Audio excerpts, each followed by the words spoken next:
Well, of all the career options, this woman decided to sell herself because it seemed like a great business decision. Yes. The AOG came out with a study on human trafficking 2 years ago and said in the state of Ohio, 95% of women prostitutes are pimp controlled. Essentially, they are not in control of themselves. That is human trafficking. We find that is largely a misnomer. That's not what's happening.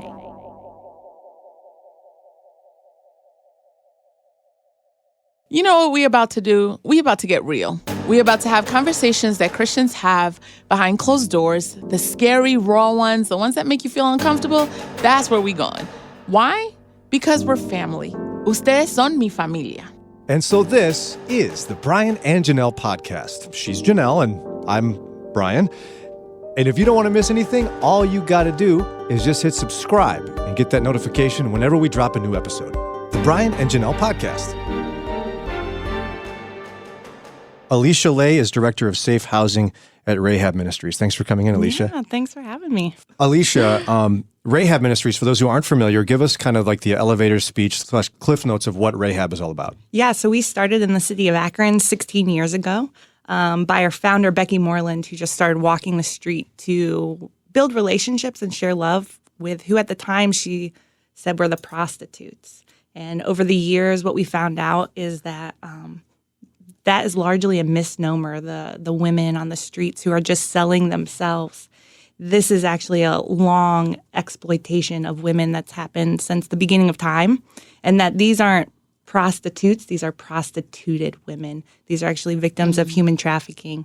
And so that's what we do. We work with Restore Court in Summit County, mentoring juvenile victims. We have a drop-in house, and then we also have 2 safe houses. Well, people sometimes say, oh, that's just semantics. But as I think it was R.C. Sproul one time said, yeah, it is semantics and they matter. And when you talk about the difference between a prostitute and someone who's prostituted, that's a world of difference. Absolutely. Because I think the old way of discussing this was more of a, well, of all the career options, this woman decided to sell herself because it seemed like a great business decision. Yes, yeah. And do you ever run into someone that's like that? I suppose occasionally. Very rarely. The AOG came out with a study on human trafficking 2 years ago and said in the state of Ohio, 95% of women prostitutes are pimp controlled.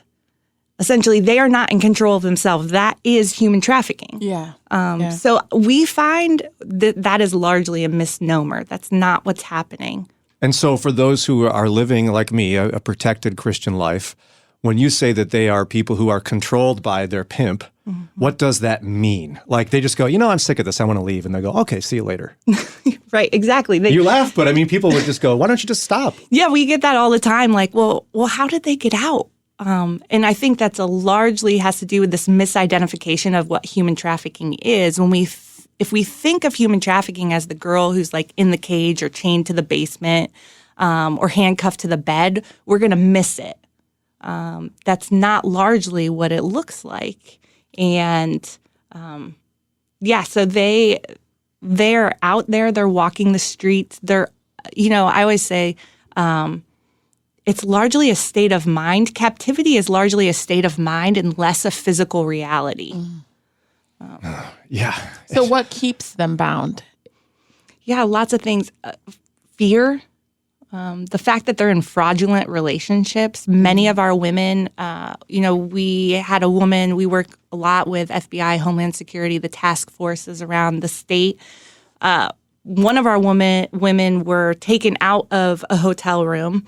And she really thought that this was her boyfriend. And we see that all the time. They all have the boyfriend. And she thought that they were just doing this to survive. What she didn't know that the boyfriend, the trafficker, was running 11 other women in that very hotel room. She was 18 at the time. She was the oldest of them. Oh, my goodness. The oldest of them? The oldest of them. And this is here in Northeast Ohio? Absolutely, yeah. Cleveland, places of Cleveland, all your listeners have been driven by. Because see, that's overwhelming. You always think that it's someone else's issue. Yeah. You're like, oh, this must be a New York City problem because there's all those problems there. This is Akron.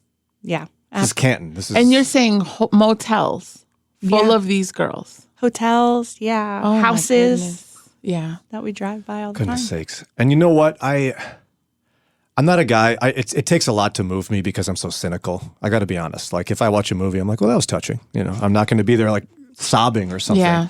But this is one of those that tugs at my heartstrings. And then Janelle and I are at the Remind conference, and one of your colleagues comes up and says, I want to introduce you to some people here from Rahab Ministries. And here's my naive mind, Christian bubble. I'm like, oh, great. A bunch of employees have gotten together to come over here.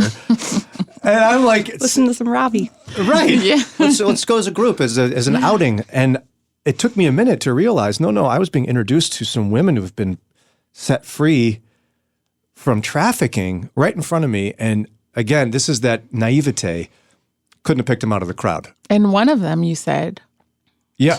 Well, Yeah, go there's ahead. a couple of them, but the one that, there's a couple, and one of the stories I want you to share, but the one that really got me as well was a young woman. I said, well, what are you going to do when you graduate the program? She goes, I don't know, I just got here 11 days ago. And then my mind goes, Lord Jesus, come now. This woman who's so sweet, great question. I wouldn't have known her from anyone else, was captive in the sex trade 11 days ago.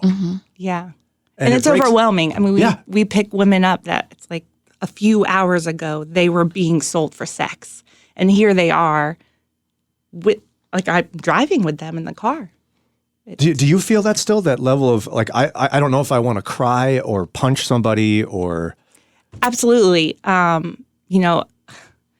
One of our women who was there her first day, this is a brilliant picture of something that I keep in mind, and I hope it stays with me forever.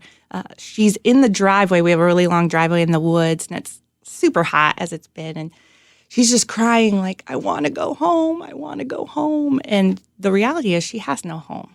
She has nowhere safe to be. She has no family to love her.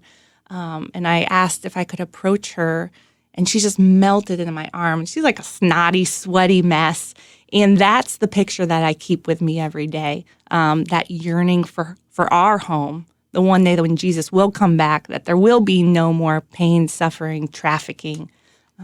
Well, and then you almost feel compelled to, as a Christian, it's like Jesus would hug this woman and Jesus would rescue her.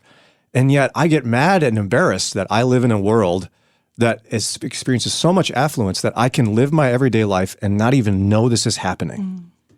It's so comfortable. I can just sit here with my little almond milk smoothie. And not know that it's happening like right up the Right street. now. So what gets you to these women? Because it sounds like it's not like they're out there saying, come get me, come rescue me. So No. Yeah. So one thing is that Rehab Ministries walks the street every week. We go into strip clubs. We have a drop-in house in Summit County right in the middle of the most trafficked, walked area. And so most of our referrals to the Safe House actually come from our own internal relationships. It takes a long time for these women to say, like, I want out of this life. And they probably have never even heard of the term of sex trafficking. Yeah. They know what they're experiencing is horrific and painful, and it's no way to live a life. And so that's where our number one referrals. We also work with healthcare. We do a lot of training there, obviously task forces around the state. But I got to be honest, being a part of the Remind conference, knowing that these beautiful women are in the audience, it changed me in some respects because it reminded me how important it is for us as Christians to talk properly about redemption when it comes to sexual activity. Yes. Because we so quick in our culture, and for so many years when talking about purity, we're shaming people. Absolutely.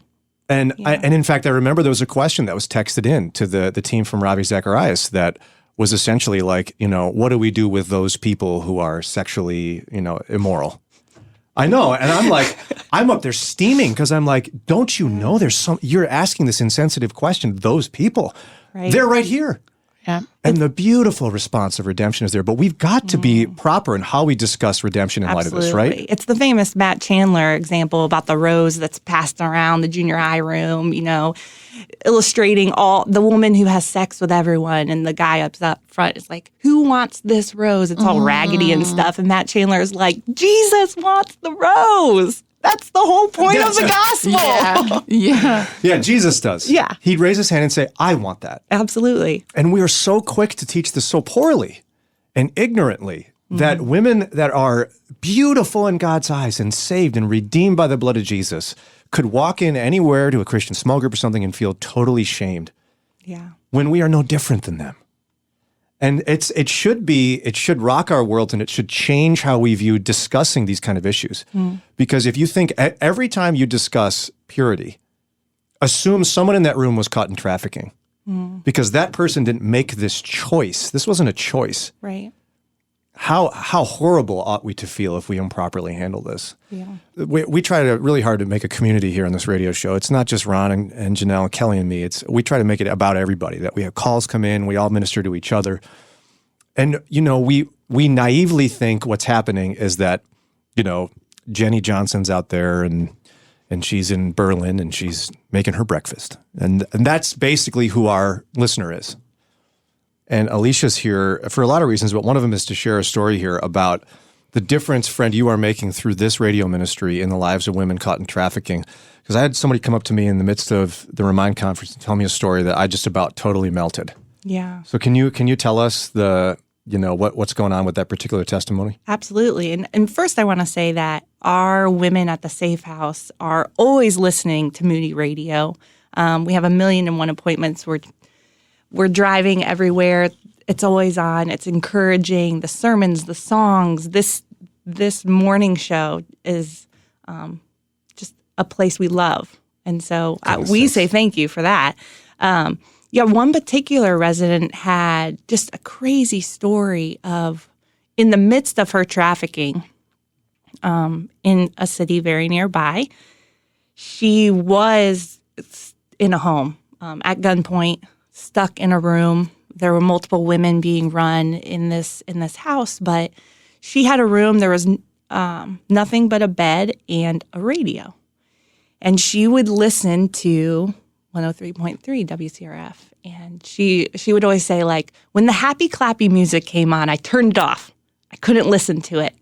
But the sermons was something that she always had on, up to the point that some sex buyers would come into the room with the sermons on the radio and engage sexually with her while it was still on. Now, she said some men would be like, that's creepy, turn it off.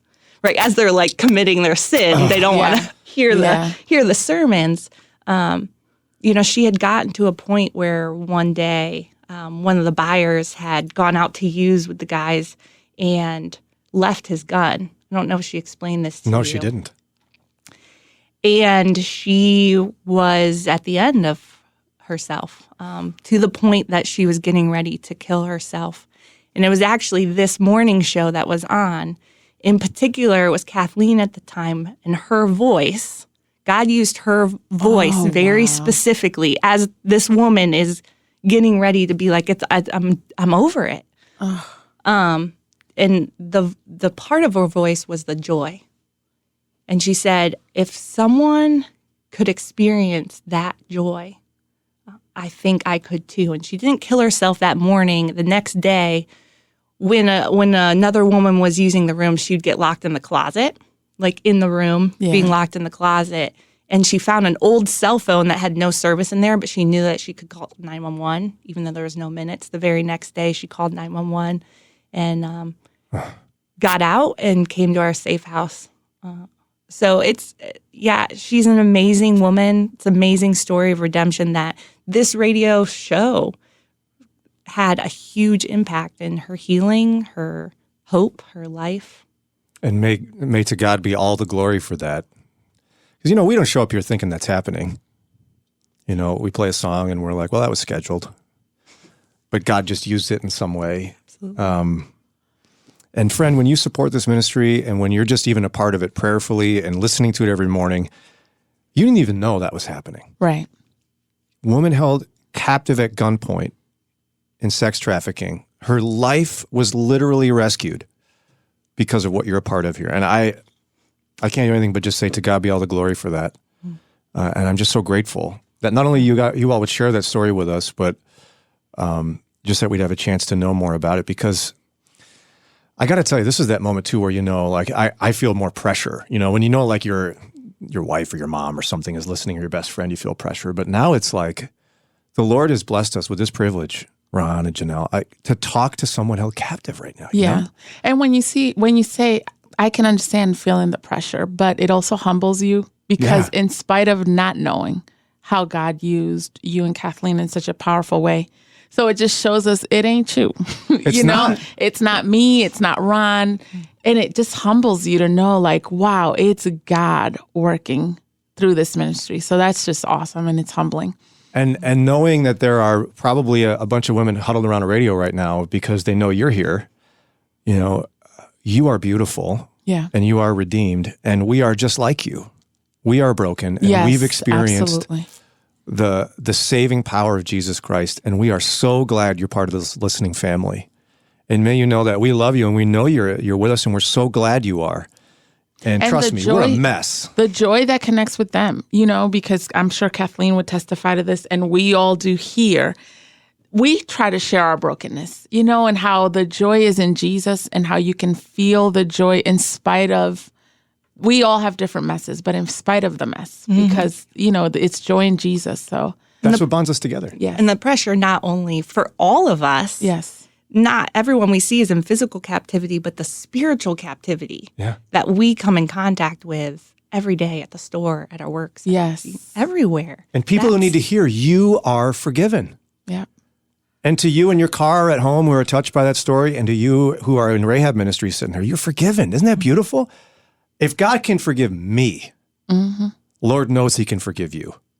So we're so grateful for this. And Alicia Lay, Director of Safe Housing at Rehab Ministries, feels like you've done radio before or something. You're pretty good at this. Yeah. Did you have fun? This is my first time. Really? Yeah. What? You're great. You should come back. And if somebody wants to support Rehab Ministries financially or get involved somehow, how can they learn more about what y'all are doing? Yeah, on our website, rahab-ministries.org. Tells all about our ministry and all what we're doing over Northeast Ohio.